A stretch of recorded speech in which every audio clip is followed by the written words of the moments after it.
Saludos a toda la afición de la lucha libre. Este que les habla es Michael Morales Torres, integrante del equipo de lucha libre online. Y tenemos el enorme privilegio de presentarles a nuestro invitado en la tarde de hoy, de Missouri para el mundo, 3 veces ex campeón mundial en parejas de WWE. Y, muy importante, el actual campeón nacional de la NWA, la leyenda de la lucha libre, Trevor Murdoch. Mr. Murdoch, it is a huge honor for us to have you. How are you doing today, sir? I'm doing great, man. It's a cloudy, cold Sunday in Missouri. So the wife and I and the kids are kind of bundled up in the house, having some soup and just enjoying a nice, cozy day. Awesome, man. So let's start the interview regarding your career. You made your debut back in 1999, 21 years after you're still here. You are a champion, but touching bases about your debut, who was the wrestler or the match that inspired you to do this as your profession? I didn't have any one. I'm going to try to put you guys down here so just that way I can talk with my hands. Here, let's see here. Yeah, I got to love that. Oh, well, son of a bitch. Sorry. Sorry, boys. Sorry, guys. All right. There was never any one wrestler or person that I was like, holy shit, I want to be this guy. It was the first wrestling that I actually watched was world-class wrestling with the Von Erichs. I would watch Gentleman Chris Adams, the Von Erichs. Those guys could control a crowd. Like when I would watch their wrestling and I'd watch their program, like the place is going nuts. Like, and the bad guys, when they're doing their bad stuff, like the people are booing the shit out of them, and the good guys, when they're fired up, the people are behind them. And it really amazed me on how much emotional investment, even as a fan myself, was to these strangers, because you didn't know these guys, but other than what you saw on TV. And it just made me want to be a part of that, which got me in turn where I started doing some just investigating with guys like Harley Race and Dusty Rhodes. And I would hear stories about how tough Harley was. And it got to be a point where it was something I wanted to do and that I loved to do, but it didn't have a ton of wrestling schools back then. Like, you didn't have the plethora of people opening up buildings trying to teach people like we do now. You had to know somebody. And my brother, who was actually a big wrestling fan, started working at a factory with an independent wrestler. And he trained my brother, and in turn, my brother trained me before I met Harley. Oh, wow. So your brother was the person who trained you. You made your debut in 1999. And after that, 6 years later, you were officially signed with WWE. How do you feel at that moment when you put that pen on the paper and you made it to the big leagues? Oh, I was excited, nervous, because nobody told me, what they were going to do with me, why they were they just liked me. I'd been up there 8 or 9 different times for different tryouts and had no one had paid any attention to me. So this last time I really wasn't expecting anything to happen. I had just gotten back from the dojo in Japan for Noah, 6 months doing 500 squats a day, 300 push-ups a day, 150 bumps a day. So when I got my job with WWE, I was in the best shape of my life. You couldn't blow me up. But I was also nervous because I was like, you guys never cared about me before. Now you care about me. What are you going to do with me? You know what I mean? There was just, it was the first time that I really handed my career over to somebody else, and I was completely at their beck and call. So that was a little nerve-wracking. I was excited. You know what I mean? That you work so hard, and to finally be able to call my family and go, you can watch WWE Raw tonight. Why? Just watch, please, for the love of God, just watch.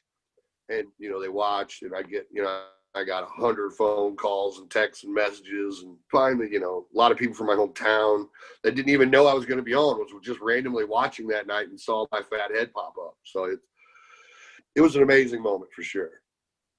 Man, how can you describe the backstage ambience in WWE between co-workers and the creative process? Many people have so different opinions regarding this topic. I've heard good things and bad things, but you were there for a while. How was your experience? You know, it's a tense situation in the back. You're working for a multi-million-dollar company, and it's TV day, and you have 50, 60 people running around with, with their heads cut off, trying to make sure that they don't piss off or fuck up something. So there's a lot of tension on Mondays, and not only with talent, but also with production and writers. And so it's not the best environment to make a complete judgment on the company and the backstage stuff, because you'd get to house shows and guys would be jovial and fun and relaxed because, you know, there wasn't that pressure of TV of millions of watching. There was just the 7,000 to 10,000 people that we were going to be wrestling in front of at the house shows. So it's a tough environment, man, and it's a stressful one, but there's cause for it. You know what I mean? This is guys, some of those guys are going out there and making ideas and moments that are going to last for forever. It's nerve-wracking. There's a lot of stress there. You won 3 times the World Tag Team Champions with your former partner at this point, Lance Cade. What was the first thing that went through your mind when you and your buddy were holding the gold, when you looked at the title, when you were surrounded by thousands of people, and this expression in your face of, holy shit, I just won? How did It's exactly what it was. It was, holy shit, I just won.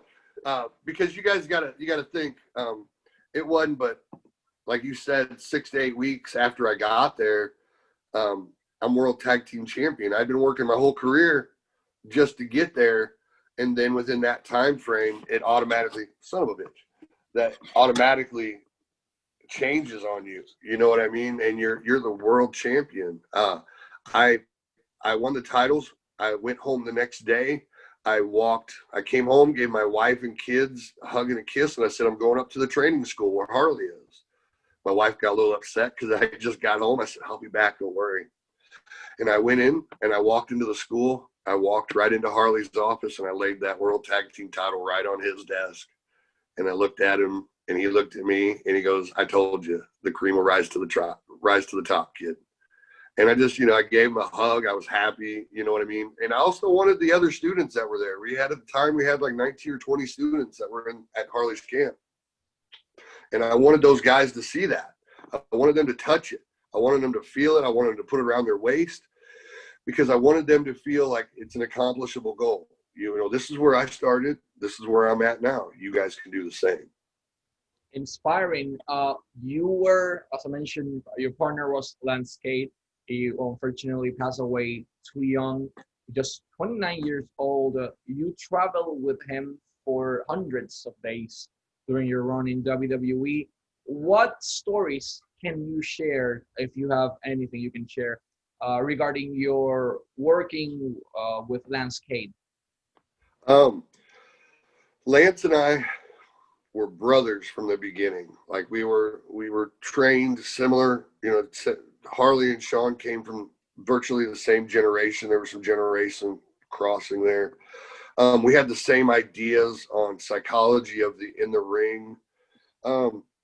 And we instantly became friends and became brothers. It was a running joke for a long time in the WWE locker room. All the guys knew, like, if you messed with one, you had to worry about the other. Because that's what we were. We were a tag team. We were friends.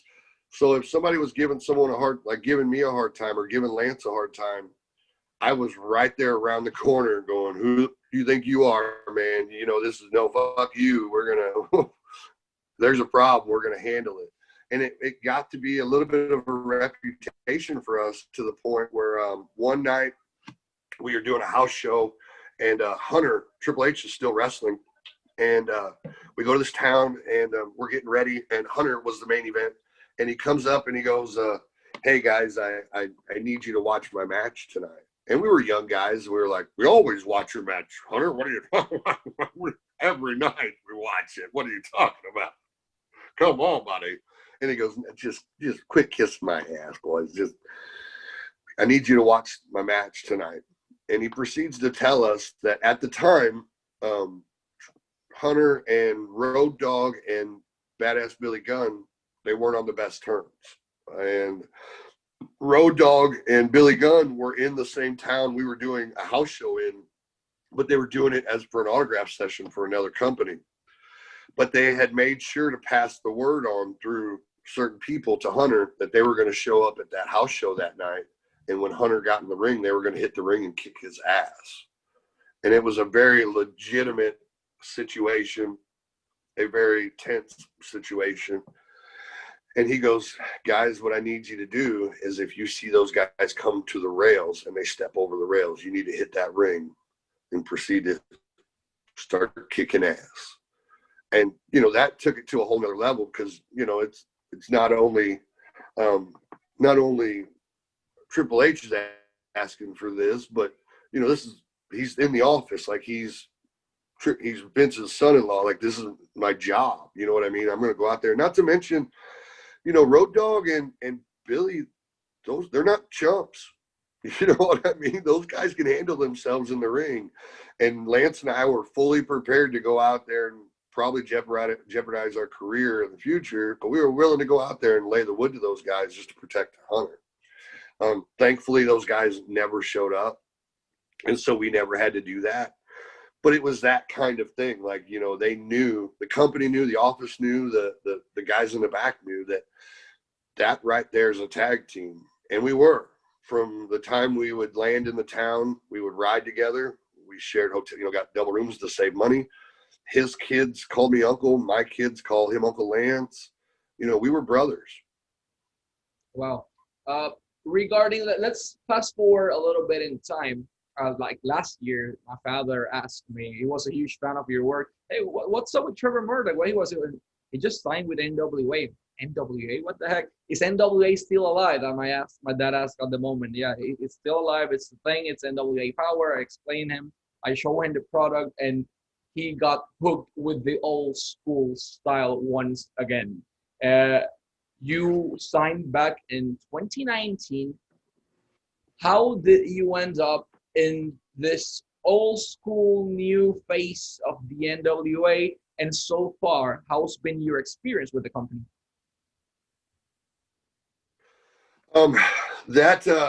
You know, NWA has always been, I mean, just the lineage, the tradition, what NWA has always brought has been a perfect fit for me throughout my whole career. But it wasn't something that I thought was going to produce and to happen. Harley had passed away, and we were at his funeral. A lot of the guys were there that Harley had worked with, guys that Harley had trained. And NWA showed up. They sent a representative of Dave Lagana, and the current NWA World Heavyweight Champion, Nick Aldis, showed up to Harley's funeral. And after the funeral, they were both talking to me. And, you know, they had asked me, they said, Trevor, are you wrestling anymore? And I was kind of like on my back end, like I was starting to slow down like a lot. Like I was only taking, you know, 20 to 30 bookings a year. Just really slowing it down. And they said, you ought to come to Atlanta and see what we got. You know what I mean? We're kicking off TV for the NWA. And I just didn't feel like I was in shape enough to produce what they needed. I didn't feel like that, you know, it was more of a confidence thing for me. It wasn't that I didn't fit. It wasn't that I couldn't do it. It was just, you know, TV, NWA, Harley's passing. There's a lot of emotions going on. I just didn't feel like I could produce the way I wanted to. And Dave and Nick both kept pressuring me. They kept saying, just come down for one TV taping. Just, we'll fly you in. You'll be an agent, something, you know, bring your gear, but you'll be an agent or something, you know. I said, okay, you know, I finally gave in. Well, I show up and I walk into the GBB studios, and the first thing Dave Lagana goes is, you got your gear? And yeah, he goes, you're wrestling Ricky Starks tonight. Oh, wow. All right. And that's how it kicked off right there. You know what I mean? And I had a great match with Ricky. I got in the back, and I got, you know, rave reviews from the boys, the fans and the audience, and the reaction from the people was amazing. And it was like, okay, you know, I felt like it kind of we lit the fuse on something, so let's just go ahead and run with it. And it's been amazing ever since, man. The people have been coming with me until I finally, I'm your new national heavyweight champion, NWA national heavyweight champion. And we're going to talk about that right now. Better. A few weeks ago, United Wrestling Network's Primetime Live, available on Fight TV for everyone. They have a package for 4 shows or 1 show. Fight TV, United Wrestling Network's Primetime Live. You don't want to miss it. Why? Because this man right here just won the NWA National Championship a few weeks ago. What was the first thing that went through your mind 21 years later after you made your debut? Now you're holding the national champion of the NWA in your hands. You would think that I would have this this great speech prepared, this whole emotional roller coaster of this, that, and the other. And the only thing I could think of, the only thing that just kept getting in my head was like my wife and kids. And I know it sounds very generic, your wife and kids. But it felt like at that moment, like that was my time to thank them for putting up with all of my bullshit. Like, to be like, the fans see a wrestler and they see all the trials and the tribulations they go through to be successful.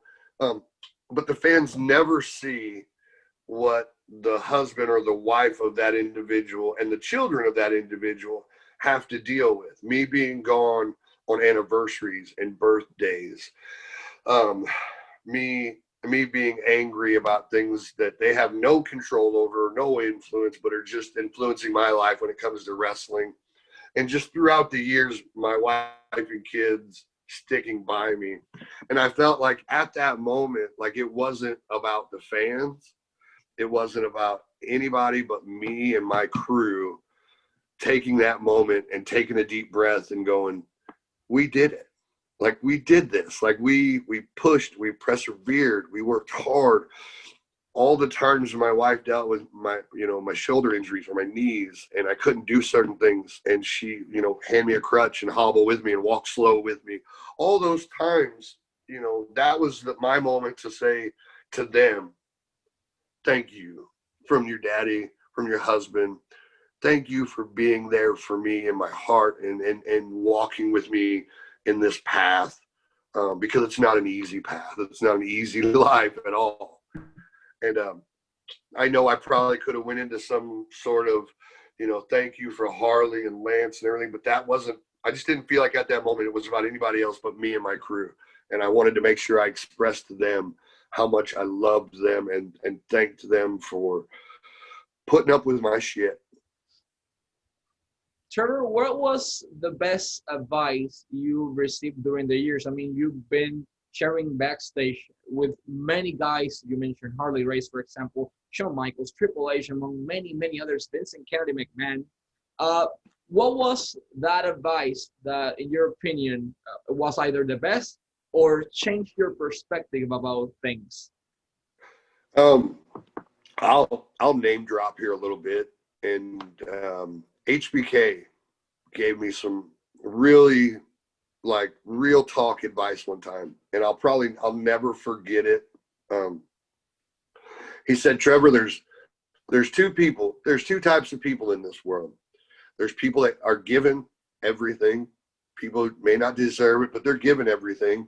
And then there's people that have to work for every single thing in their life. Trevor, you need to realize that you're one of those, you're the individual that's going to have to work for everything in your life. But once you realize that that's what you have to do, it'll become second nature to you. It won't become work. It'll just become what you do to be successful. And he was right. And it hit me like a ton of bricks. It's very easy at times to get into a mode of, well, why does this guy get to do this? Well, he fucked this up. He didn't do this. He pissed off this person, but he's still getting that. Why? That's not right. And I would let that, at times I would let that eat on me, and it became my focus. I'd be like, I'm not getting anywhere because of this asshole and this asshole. Well, no, I need to redirect that into, let's just focus on me and what I've got to do. Put your horse blinders on and realize that you're going to have to work for it and get out there and get it done. And I've, like, to this day, I can hear those words and remember that conversation, and it'll probably stick with me to the day I die. Awesome. I want to say something in Spanish, even though this is going to have closed captions at this point. Trevor Murdoch, pueden seguirlo en todas sus redes sociales at @TheRealTMurdoch en Instagram y en Twitter. Va a aparecer al igual al final del video, The Real T Murdoch. Al igual que eso, va a tener su mercancía muy pronto. Vamos a estar anunciándoles en dónde. Además de eso, Fight TV, United Wrestling Network, tiene su programa Prime Time Live, tiene su paquete de episodios, o pueden ver los episodios solos. Créanme, vale la pena. Y la NWA en WWE vuelve muy pronto, según lo que dijo su presidente, según lo que ha dicho Nick Aldis, y el campeón nacional va a estar listo. Trevor, last but not least, let me read this part. Kane, Big Show, Jeff Hardy, Matt Hardy, John Cena, Shawn Michaels, Triple H, Nick Aldis, Ricky Starks, Aaron Stevens. Hell, you faced everyone in this industry. What was, in your opinion, your most difficult match, and why? Well, let me think about that. Like, just off the top of my head, you brought up some of those names. The Big Show Kane match was difficult for a ton of reasons. Normally, when I get in the ring, I'm usually one of the biggest guys in the ring. It doesn't matter if it's in the NWA, WWE, independents. I'm one of the big guys in the company or in the ring. When you're against Kane and Big Show, you're a fucking midget compared to those guys. And, so thought process wise, like you have to totally change your thinking when it comes to wrestling, because I'm not going to be picking those guys up and slamming them down. There's not going to be suplexes. There's not going to be, everything changes. And then we're put into a hardcore match. So it's like, okay, now you've got all these other things. Like, okay, if I hit this monster a little too hard with this trash can, this could turn out very badly for me. You know what I mean? So there was a lot of concern and a lot of talk about, what to do, what not to do. And that was, I've never really had a hard match. And what I mean by that is I've never really had a match where whoever I wrestled was just out and out difficult or made it hard for me. I've been very lucky in the fact that most 99% of the time when I get in the ring, the guy or the team that I'm standing across from knows who I am, respects me for who I am and what I've done, and knows that I can produce. So I've never really had a hard match per se when it comes to trying to put things together. But I've also had guys that have wanted to test me while we were in the ring. My first 6 months, 3 or 4 months with WWE, I am getting in the ring with guys that have been in the developmental system for 4 and 5 years, trying to come up to the main roster. Well, they see this redneck who was just on the independent 6 weeks ago doing a show for Harley Race. Now he's on WWE World Tag Team Champion. And they're like, what the hell? Like, what does this guy bring to the table? And there were 2 individuals, and nothing bad. It was Shelton Benjamin and Charlie Haas. Those guys were in phenomenal shape, and those guys would run me in the match. Just run me, just trying to blow me up and just feel me out and see what I was all about. But again, I just got back from the dojo, 500 squats a day, 300 push-ups. Like, you could not blow me up. And after about a month or 2 with those guys, they finally, sat down and had dinner, and they were like, okay, now we understand why you're here. You know what I mean? Now it makes sense. You know what I mean? And I had to earn that respect for them. And I would be upset too if I was in developmental system for 5 and 6 years, and then I seen a fat redneck went straight to TV as a champ. I would be a little, I'd have a little animosity there too. So I didn't take it to heart or get upset. I just made sure I proved it to them and I earned their respect. Awesome. Trevor, we thank you so much for your time. We always wish you the best of lucks. And to all our fans, NWA will come back soon. The few people mentioned this. But for now, you need to see United Wrestling Network's Prime Time Live to see NWA National Champion Trevor Murdoch. Mr. Murdoch, it's been such an honor to have you as our guest. Thank you so much, and we wish you the best of lucks. Thank you for having me, guys. This has been awesome. Thank you.